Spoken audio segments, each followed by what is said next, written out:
Graça e paz, meus irmãos. Hoje nós vamos interromper a série do pastor Erley, tratando sobre Lucas capítulo 15. Hoje seria ministrado a parábola da dracma perdida. O pastor Erley, ele fez o exame de Covid e está com Covid, porém sem muitos sintomas. Assim como foi pedido no início, estejamos também orando pela vida do nosso irmão. E nós vamos ministrar então, queridos, uma série que estamos planejando para esse ano, foi planejado para esse ano, e tem como tema Pastoreando no Deserto. E hoje vamos ler o livro de Êxodo, capítulo 3, os versos 1 a 12. Vamos falar um pouco a respeito do chamado que Deus proporciona a Moisés. E, queridos, às vezes nós olhamos um chamado específico para líderes, e uma das coisas que nós precisamos compreender é que o chamado para o líder, ele também se confunde com o chamado para o servo, para servir em todas as circunstâncias. E eu explico por quê. Porque o líder, seja ele um pastor, um presbítero, um diácono, ele não tem que inventar a roda, ele não tem que inventar o serviço dele. Deus, quando ele chama os seus líderes, ele dá toda a instrução para que esses líderes exerçam suas funções apenas obedecendo. Isso não é só numa esfera política, quem sabe, uma esfera religiosa dentro da igreja, mas é na esfera do lar, na esfera do cuidado com sua vida. O Senhor, ele nos traz instruções suficientes para obedecê-lo ou fazer aquilo que é da sua vontade. E você sabe quando dá errado? Não dá errado uma liderança, um cuidado com uma família, um cuidado com uma vida. Ela não dá errado porque a pessoa talvez não tenha uma formação intelectual, uma faculdade, uma pós, quem sabe mestrado e assim por diante. Porque Deus usou pessoas, vamos pensar assim, com pouca cultura, ou quase que nenhuma. E Deus usou pessoas letradas, pessoas bem limitadas, e capacitou estes homens e mulheres. E eles foram grandes instrumentos nas mãos do Senhor por um simples fato: obedeceram exatamente aquilo que o Senhor pediu, ordenou para que fizessem. Isso é conosco também.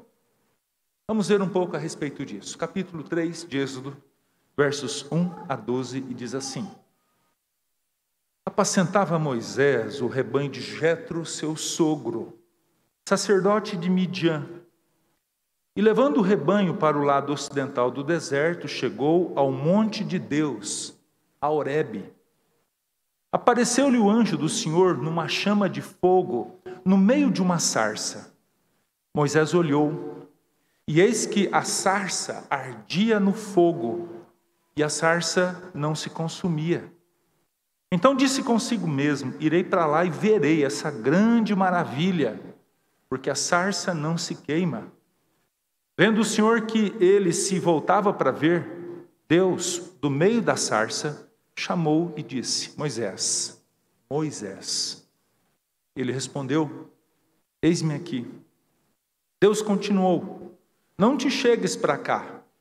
Tira as sandálias dos pés, porque o lugar em que estás é terra santa. Disse mais: eu sou o Deus de teu pai, o Deus de Abraão, o Deus de Isaque, o Deus de Jacó. Moisés escondeu o rosto porque temeu olhar para Deus. Disse ainda o Senhor: certamente vi a aflição do meu povo que está no Egito, e ouvi o seu clamor por causa dos seus exatores. Conheço-lhe o sofrimento. Por isso desci, a fim de livrá-lo das mãos ou da mão dos egípcios, e para fazê-lo subir daquela terra a uma terra boa e ampla, terra que mana leite e mel, o lugar do cananeu, do eteu, do amorreu, do ferezeu, do eveu e do jebuseu. Pois o clamor dos filhos de Israel chegou até mim, e também vejo a opressão com que os egípcios os estão oprimindo. Vem agora, e eu te enviarei a Faraó, para que tires o meu povo, os filhos de Israel, do Egito. Então disse Moisés a Deus: quem sou eu para ir a Faraó e tirar do Egito os filhos de Israel? Deus lhe respondeu: eu serei contigo, e este será o sinal de que eu te enviei. Depois de haveres tirado o povo do Egito, servireis a Deus neste monte. Amém. Vamos orar, meus irmãos. Quero convidar o reverendo Walter para vir aqui à frente, pastor, e ore, interceda diante de Deus por todos nós que vamos ouvir da palavra do Senhor. Vamos orar com o nosso irmão. Oremos, irmãos. Amado Deus, obrigado porque o Senhor é maior que todas as coisas. Obrigado pela palavra que o Senhor confiou ao teu servo nesta manhã, que a trouxesse para nós. O Senhor sabe das nossas necessidades, conhece o nosso coração e o quanto nós queremos servir-te, adorar-te.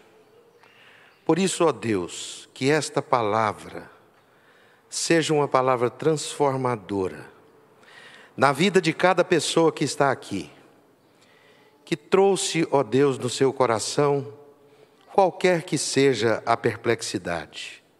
Fala conosco nesta manhã, Senhor. Abençoe o teu servo, dirija as suas palavras, e que estas palavras possam atingir as finalidades do Senhor em nossas vidas. Assim que oramos, em nome de Jesus. Amém. Meus irmãos, o texto que nós lemos tem no seu contexto, e aí o capítulo 1 e o capítulo 2 de Êxodo, se os irmãos puderem permanecer com sua Bíblia aberta, em especial o capítulo 2, nós temos o chamado desse líder no capítulo 3, chamado Moisés, e nós temos a história de como se deu o seu nascimento e como o Senhor o preparou para ser esse líder. A palavra de Deus conta no capítulo 1 de Êxodo que por conta do aumento da população dos hebreus no meio ou entre o povo egípcio, há um medo da parte da liderança de que esse povo de Deus crescessem, e eles estavam crescendo, de maneira que eles pudessem se unir a exércitos de vizinhos, países vizinhos, e tivessem um levante e tomassem o poder. Nessa época, queridos, o Egito estava em grande expansão. Eles lutavam contra os países vizinhos. E isso a gente pode observar, por exemplo, com a riqueza de detalhes como Moisés escreve esse texto. Por exemplo, ele cita aqui no capítulo 3, pelo menos 6 povos que faziam parte, que estavam dentro dessa terra que mana leite e mel. E como que ele sabia disso, sendo que Moisés ainda não tinha saído do Egito, e as informações relacionadas àquele país não eram tão significantes. Há estudiosos que dizem que esses povos eram povos vencidos, que foram trazidos para o Egito e estavam ali nessa condição de escravos.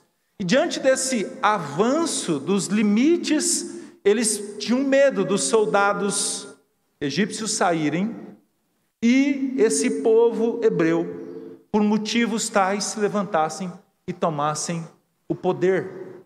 E a gente percebe, queridos, que logo após a morte de José e do faraó que era amigo de José, o faraó que sonhara com as 7 vacas gordas e 7 vacas magras, após a morte deles, Esse detalhe começou a chamar a atenção. E eles oprimem então o povo de Deus. Se você observar no capítulo 1, você vai perceber que a estratégia de oprimir, para fazer com que eles não aumentassem o número, deu errado.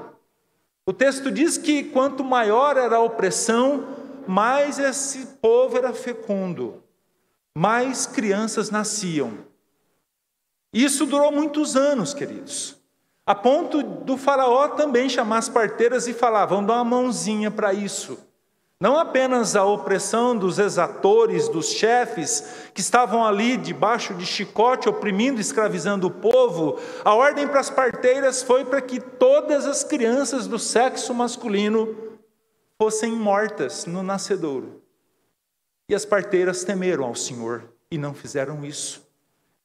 Novamente, Faraó dá ordem: então vamos fazer o seguinte: as crianças nascem, mas que elas sejam lançadas no Nilo para morrerem afogadas ou comidas pelos crocodilos. E é nesse contexto, meus irmãos, que a gente vê o nascimento desse líder. Talvez um dos maiores líderes que a história teve oportunidade de contemplar, Moisés. Ele foi lançado no Nilo também. Cumpriu-se a ordem de Faraó, mas de uma maneira diferente. Num cesto, diz a palavra de Deus. E esse texto, ele vai até onde a filha de Faraó estava a banhar-se com suas donzelas. E aqui, queridos, tem um fato interessante. Pouco se sabe sobre essa filha de Faraó. O que se sabe, queridos, é que ela era filha única até então. A única filha de Faraó com a rainha. Porém, queridos, por não ter homem, esse Faraó não era tão fiel à sua esposa, e ele teve um filho com uma de suas servas. E essa criança cresceu, e num belo dia, queridos, nomeia esse bastardo como sucessor. E mais do que isso, a sua filha, ele a obriga ela a casar-se com seu meio-irmão. Um casamento arrumado, de fachada. E isso está nas histórias que se conta, as histórias do Egito. E, queridos, eles não têm filhos. Essa filha de Faraó, ela entendia que ela era filha de um Deus. Ela tem essa situação, essa mentalidade, esse entendimento que um Deus que eles adoravam, teve relação com sua mãe e ela nasceu. Daí a ideia de quando ela vê essa criança e ela não tinha filhos, nem poderia ter filhos também, ela entendia que era o seu irmão, era um casamento arrumado. Quando aquela criança desce naquele cesto, o que ela entende? Que o mesmo Deus, o pai dela, estava dando um filho para ela. Deus usa essa condição do ser humano para cumprir os seus propósitos. Ela toma aquela criança e contrata exatamente a mãe dela para cuidar daquele filho, a mãe dele, de Moisés. E ele é criado, queridos, não como um egípcio. Certamente sua mãe conta as histórias desse homem, ou desse Deus para esse menino homem. Fala a respeito do seu povo, fala a respeito dos feitos, porque eles não tinham a Bíblia escrita, mas eles tinham aquilo que nós chamamos de tradição oral, aonde os pais falavam para os filhos para os filhos, e assim sucessivamente, a respeito do Senhor. Tanto é, queridos, que você vê no capítulo 2, quando um hebreu lutava com o egípcio, Moisés, ele toma partido do lado do hebreu, defende o hebreu e mata o egípcio. Ele não desmerece a sua linhagem, a sua história. Ele tem consciência de quem é o seu Deus, do Deus que ele servia.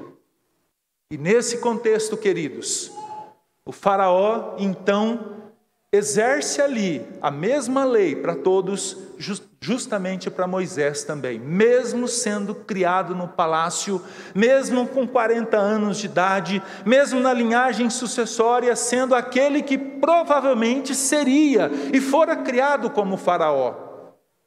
Depois assume o enteado dessa rainha, queridos, porque o seu irmão não lhe foi fiel e teve um caso e teve filhos e assim sucessivamente. Mas o que nos chama a atenção, que para não morrer, Moisés foge. E ele foge, meus queridos, para Midian. Midian, a região de Midian, contempla, queridos, todo o deserto de Padã Arã, ou de Arã. Se você pegar os mapas bíblicos, você vai perceber que existe lugares ali que fazem parte dessa região, e dentre elas o Monte Sinai. Você observa nos mapas que o Mar Vermelho ele é composto por um tipo de um chifre. Nós observamos que o povo passa por um lado desse braço do mar, e bem embaixo nós temos a planície do Sinai, ali onde Deus dá as tábuas dos mandamentos em Êxodo 20. Ali é o Monte Horebe, que Deus conversa com Moisés, dando-lhe o chamado. É nesse lugar, queridos, que esse chamado acontece. É nesse lugar que depois que Deus ouve a opressão, ou vê a opressão do povo, e ouve o clamor deles, relacionados aos sofrimentos que ele tinha, nesse contexto, é que Deus chama Moisés. E aí, queridos, nós observamos algumas características extremamente importantes que eu quero compartilhar com os irmãos nessa manhã. Primeira delas, olhamos o preparo do Senhor para o seu líder. O preparo que Deus proporciona a Moisés. Vale destacar aqui, queridos, que Deus é tão perfeito em todas as suas posturas, que nem sempre ele fala bem assim: Marcos, você vai ser pastor, então vamos fazer o seguinte, você vai para um seminário, tá? Você fica um determinado tempo como dirigente de louvor, aprende a tocar, vira um diácono, vira um presbítero, e depois você vai e assim sucessivamente. Nem sempre. Deus ele nos prepara e nos coloca em condições, e nessas condições, nas situações que nós vivemos, Ele nos prepara para aqueles propósitos, para aquela liderança, para aquela função que Ele tem. Por exemplo, eu trabalhei um determinado tempo numa material de construções, e depois de muitos anos, eu fiquei pensando, por que Deus permitiu que eu trabalhasse nesse lugar num período que eu estava me preparando para ir para o seminário?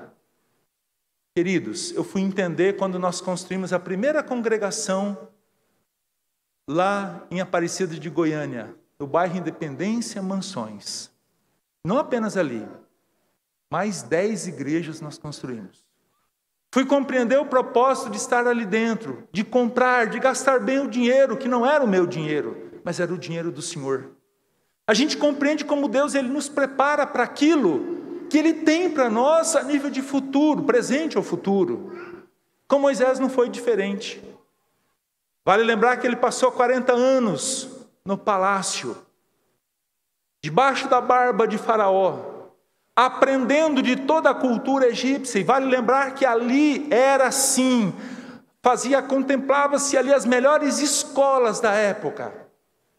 Liderança, administração, tudo que nós compreendemos da formação de um grande líder. Moisés esteve ali na teoria. Mas, meus irmãos, isso não foi suficiente, é Deus quem mostra isso, porque a fuga dele do Egito para o deserto tinha um outro propósito. Você aprendeu muito bem na teoria, agora tem um detalhe: você vai praticar tudo aquilo que você aprendeu, e isso durou também exatos 40 anos. Cuidar de ovelhas que não eram dele. É diferente, ele tinha que prestar contas. Pois no deserto, quando Deus coloca esse povo para peregrinar, Ele também cuidou de ovelhas que não eram dele, sim, povo do Senhor. Conhecimento do deserto, tudo aquilo que o povo passou vagando pelo deserto, basicamente era o lugar onde ele levava as ovelhas do seu sogro. Vale lembrar, queridos, também que não existiam pastos delimitados por cerca. Eles eram nômades. Nós observamos que ele leva aqui no chamado as ovelhas de Jetro, do seu sogro, para a região ocidental. Eles as ovelhas pastavam, aquela moita, vamos dizer assim, de pasto, acabava, e ele então mudava, migrava com essas ovelhas para outro lugar. E ele conhecia muito bem a região que Deus colocou esse povo para peregrinar. Tudo isso é o que, queridos? Tudo isso é o preparo do Senhor para que ele fosse um grande líder. Não só com Moisés. Observe quando Davi vai lutar com Golias. Quando ele argumenta com o rei, dizendo, olha, mesmo eu sendo baixinho, sendo ruivo, eu lutava, preservando as ovelhas do meu pai, com ursos, com lobos. Não é só o tamanho, não é só a força, é a destreza. E Deus já preparou aquele jovem chamado Davi para enfrentar aquele gigante. Não é à toa que ele caiu. Apenas isso, não. Observe o apóstolo Paulo, que o pastor Hernandes diz que é um bandeirantes da fé. Um dos maiores missionários, pregadores que a história teve a oportunidade de contemplar. Por que ele precisou passar anos no Sinédrio aos pés do sábio Gamaliel? Ele virou perito em Velho Testamento.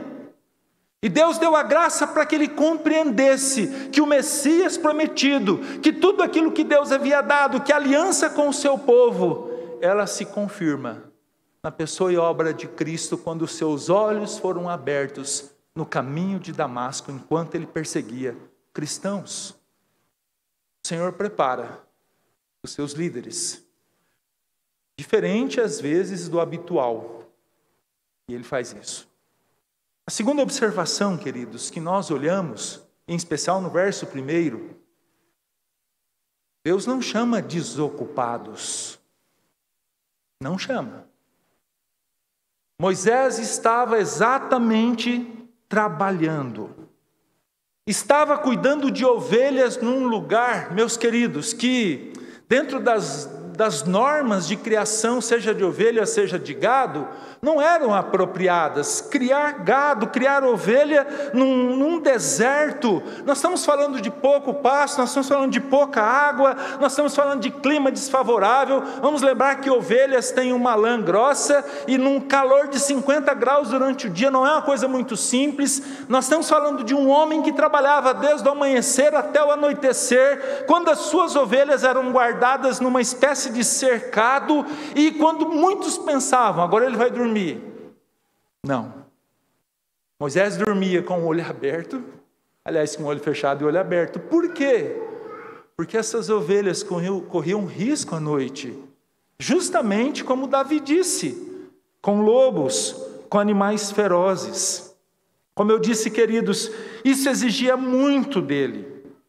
Andar atrás de alimento, cuidar das questões de saúde. Muitas dessas ovelhas, elas se machucavam, e um dos propósitos do pastor é curar essas feridas, queridos. Era olhar para as ovelhas paridas, era desmamar as ovelhas de suas mães. Isso tudo exigia muito tempo e muita dedicação. E o chamado de Moisés se dá nesse contexto: muita ocupação, muito trabalho. E por que Deus faz isso? Esse mesmo homem que cuidava das ovelhas do seu sogro, com toda essa dedicação, com todo esse empenho, com todo esse afinco, era o homem preparado pelo Senhor, que tinha um caráter trabalhado por Deus, para ser um grande líder seu. E de repente você pode estar pensando aí num banco, ou você que está ouvindo pela internet: eu sou muito ocupado para parar e para servir ao Senhor. Eu não tenho muito tempo, eu tenho muitos afazeres. O meu tempo é escasso. Quem disse que Deus chama desocupados? Quem disse? A maioria dos grandes homens de Deus levantados na história, queridos, foram assim, homens extremamente ocupados, que tinham muito para oferecer.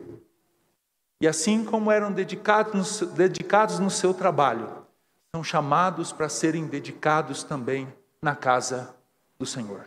Isso quebra muitas das nossas desculpas. E eu só quero lembrar que muito daquilo que nós temos por fazer, do trabalho, das condições, queridos, que nós temos e favoráveis, foi o Senhor quem deu também. Terceira, o Senhor exige extremo respeito à sua fala, ao seu chamado. Versículo de número 5, a Bíblia fala que Moisés, ele fica sabendo dessa sarça no Horebe, que é o Monte Sinai. A sarça que ela estava pegando fogo, um tipo de espinheiro que pegava fogo e que não se consumia. E ele entendeu que aquilo era algo diferente e extraordinário. E a Bíblia fala que ele vai lá para ver. E quando ele chega, provavelmente extasiado com a cena, e mais interessante ainda foi que da sarça que não se consumia, ele ouve uma voz: Moisés, Moisés, e ele rapidamente: eis-me aqui. Provavelmente, queridos, ele tem esquecido de um detalhe, e Deus lembra e diz: tira as sandálias dos pés. O lugar que você está é santo, eu estou aqui. Irmãos, muitos comentaristas dizem que era um momento de tirar aquilo que era sujo, né? O seu sapato, você anda por lugares que contaminam seus pés. Mas eu gosto muito de uma explicação de um pastor do século XVII, chamado Matthew Henry, pastor galês da igreja presbiteriana.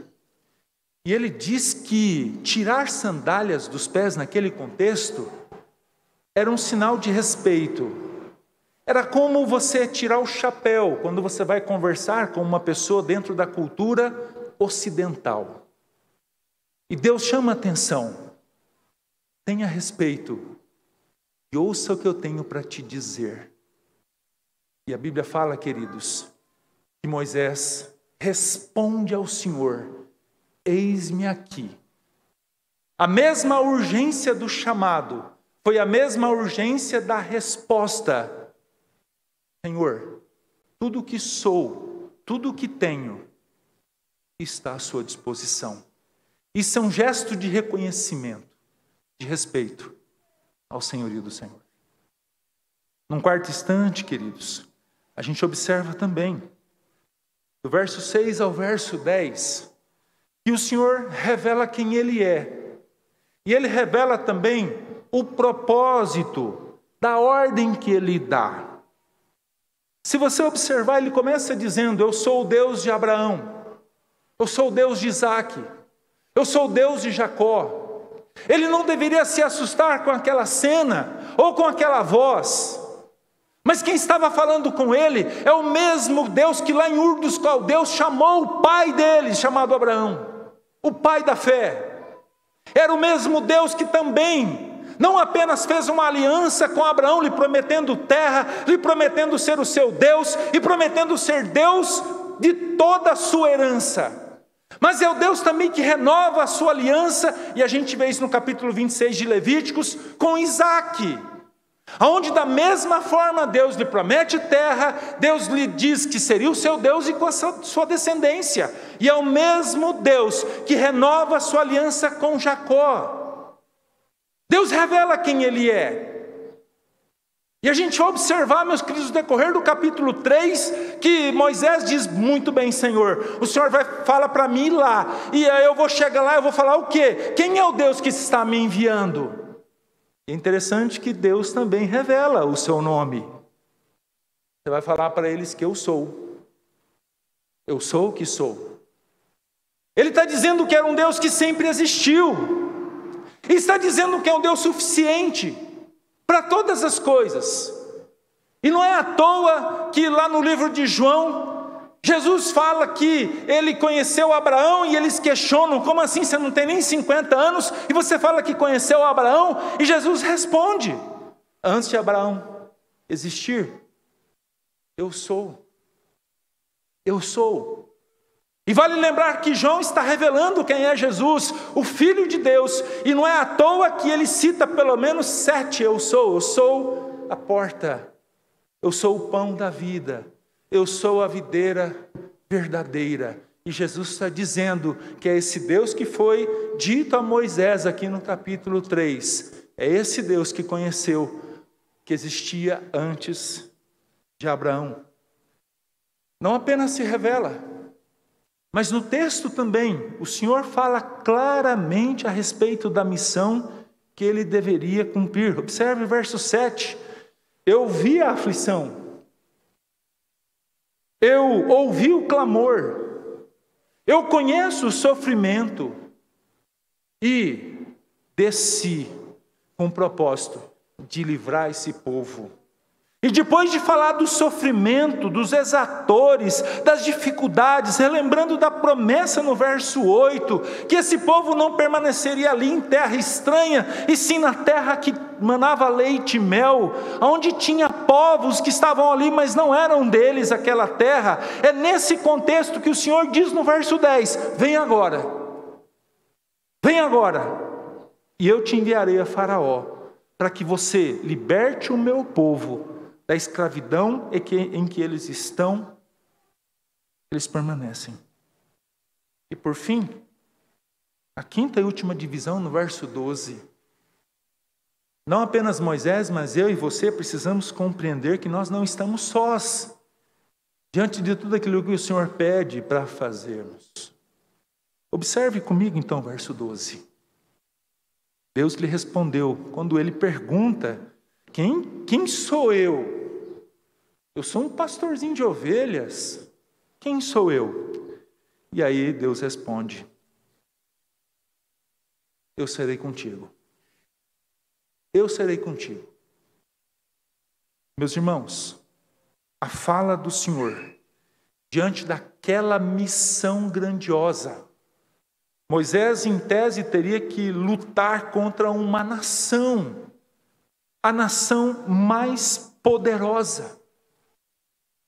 Não dava tempo de formar um exército, até porque ele cuidava de ovelhas, e a família dele era um idoso, algumas mulheres. Mas o Senhor fala assim, Moisés, eu vou ser contigo. Sabe o que significa isso? O grande eu sou estava dizendo, eu serei contigo, porque eu sou suficiente. Ainda que o coração desse faraó se endureça, ainda que ele pense assim, jamais eu vou deixar esse povo ir. Como é que eu vou perder uma mão de obra escrava? Como é que eu vou deixar esse povo embora? Não vai.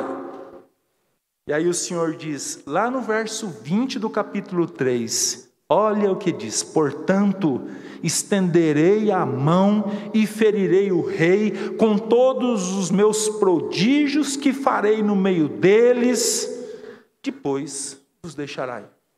Meus irmãos, ainda que todos os exércitos ou todos os soldados de todos os exércitos do mundo se reunissem ali, quando o Senhor diz, eu serei contigo, Ele está dizendo, pode juntar todo esse povo.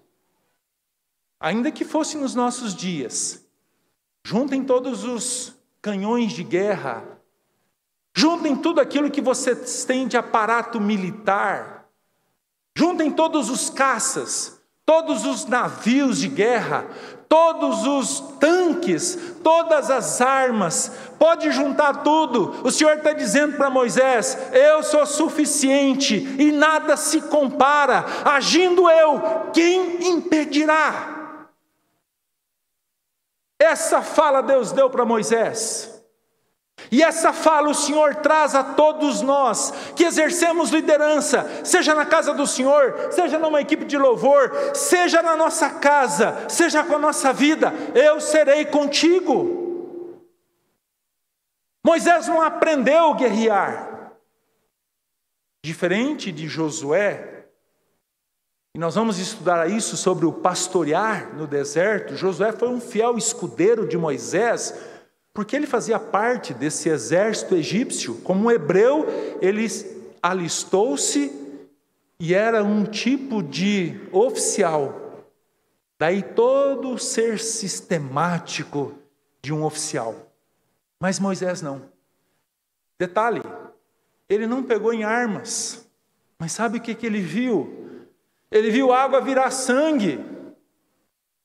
Eles sentiram um nojo da água que eles adoravam, que eles idolatravam. Eles viram o Senhor transformar dia em noite. Eles viram saraivadas de pedra. Eles viram um exército insignificante, mas colocou esse povo na lona quando piolhos atacam, quando moscas, quando rãs. É como se Deus falasse assim: rãs, vai. E eles vão como pitbulls para cima daquele povo. E humilham aquele povo. Todo aquele exército, aquele aparato, todos aqueles homens treinados se dobraram diante das coceiras e das enfermidades que as pulgas, os piolhos, aliás, desculpem, causavam na sua pele. Eu fico imaginando mulheres, o grito de socorro, um sapo! E aqueles soldados, meu Deus, como mata aquele sapo, mas tinha 500 para ocupar o lugar. Assim é o Senhor. E tudo isso para quê? Para humilhar os fortes, para colocar na condição a mais terrível aqueles que se acham. É o grande eu sou agindo. Eu serei contigo. O que a gente aprende? E aqui eu quero encerrar com algumas conclusões. Primeira delas, a nossa criação, a minha criação e a sua criação, não é obra do acaso. Não é um acidente. Às vezes eu fico ouvindo algumas gravidez indesejada. Foi um acidente. Foi um erro. Quem disse? É o Senhor quem dá a vida. É o Senhor quem permite a vida. E a nossa vida cumpre propósitos. Neste mundo, nós cumprimos não os nossos propósitos, mas os propósitos do Senhor. Sabe quando nós não temos felicidade, alegria e prazer naquilo que nós fazemos? É quando nós estamos cumprindo os nossos propósitos, os nossos planos. Por mais insignificante que seja, quando nós cumprimos os propósitos do Senhor, há contentamento, há suficiência, há prazer. Irmãos, enquanto crianças estavam sendo mortas, ordenadas por Faraó, uma criança da tribo de Levi é colocada num cestinho de junco e salva pela filha de Faraó. Enquanto hebreus eram oprimidos por feitores egípcios, o Senhor estava preparando dentro do palácio aquele que seria um instrumento de libertação de toda mão de obra escrava daquele país. Enquanto o chicote egípcio batia, mais doído, trazendo dores e gemidos, Moisés estava no deserto praticando o cuidado pastoral com ovelhas do seu sogro, que figuravam as ovelhas do Senhor no deserto, que seria o pastor. Esse Moisés, com 80 anos, preparado, e detalhe, manso. Esse foi um fruto do Espírito trabalhado na vida dele. Mansidão. 40 anos cuidando de ovelhas. Ovelha é diferente de gado, principalmente a raça predominante no Brasil. O Nelore, você vai mexer com ele, misericórdia.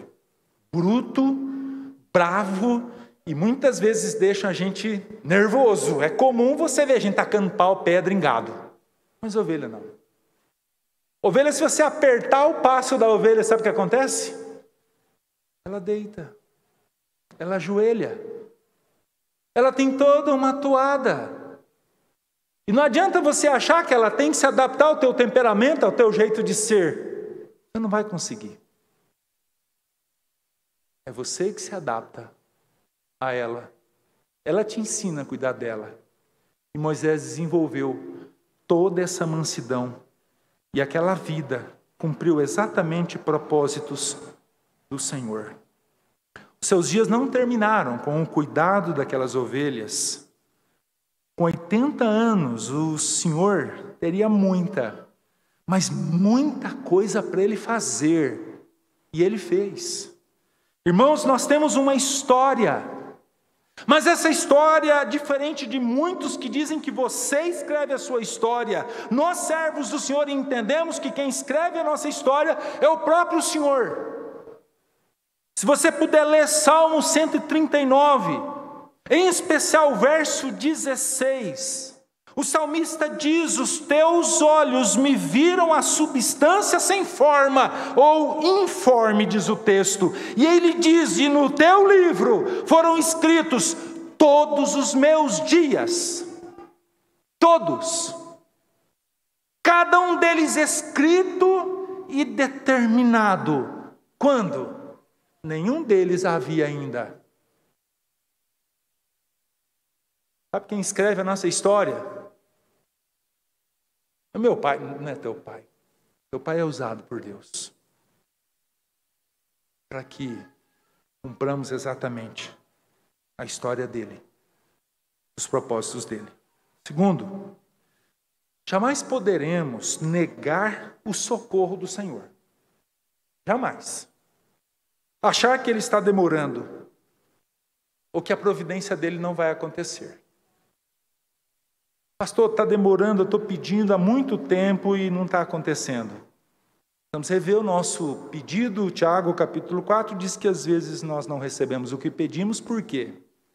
Porque pedimos mal, pedimos errado.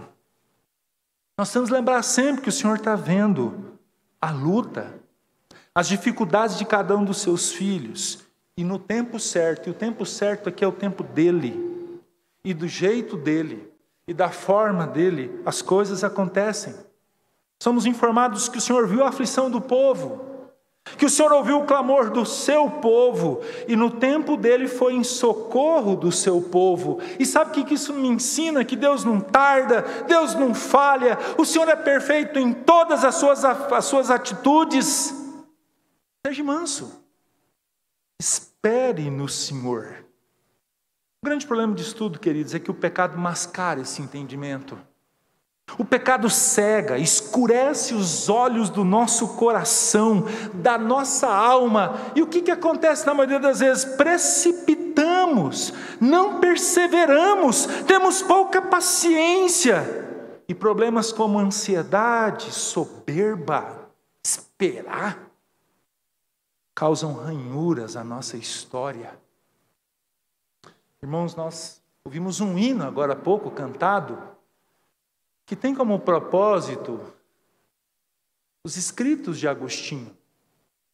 Agostinho, meus queridos, foi simplesmente um dos maiores teólogos que a história teve a oportunidade de contemplar. Viveu no século III, na África do Sul, Cartago. E esse homem, queridos, ele teve uma vida, antes de se converter, terrível. Você olha para a história de Agostinho, para você ter uma ideia, ele se apaixonou por uma prostituta e teve um filho com ela. Mas o detalhe é que a mãe dele, conhecida como Mônica, ela intercedeu por Agostinho 30 anos.